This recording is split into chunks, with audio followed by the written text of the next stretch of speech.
Bismillahirrahmanirrahim. Assalamu alaikum. My name is Hassan and today we are going to fix error too many redirect in WordPress. Now you see this page is not working.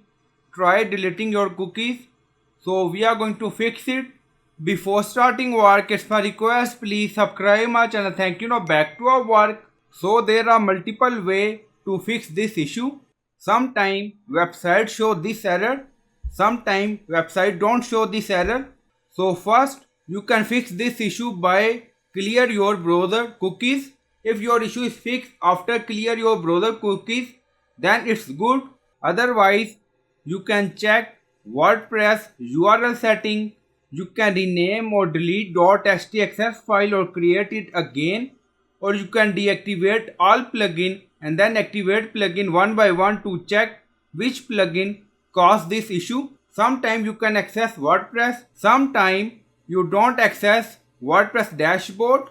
So we try to open this website in another tab.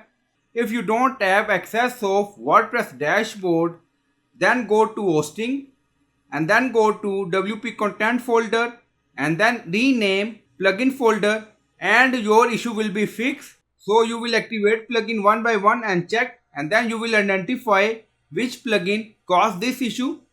But in our scenario, I can access WordPress dashboard. So we are in WordPress dashboard. On left side you see setting and then you see general, so click on it. Then you will see WordPress address URL, site address URL is same. If your both address is not same, then add same address and then click on save changes. But our address is same, and after that your issue will be fixed, then good.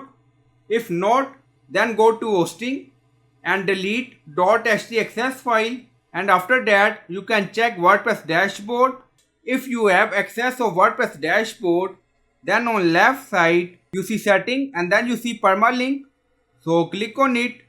Now select post name and then click on save changes, and after that your new .htaccess file will generate auto, so click on it. Now setting save. But in our scenario, plugin caused that issue, so we already identify which plugin caused this issue. On left side you see plugin, so click on it. So you can deactivate plugin one by one to check which plugin caused this issue. But in our scenario, this plugin ultimate member caused issue, so we are going to deactivate it. Now plugin deactivate done, and then we are going to check it. Now you see plugin deactivated. Now refresh the page and then you see we can access dashboard.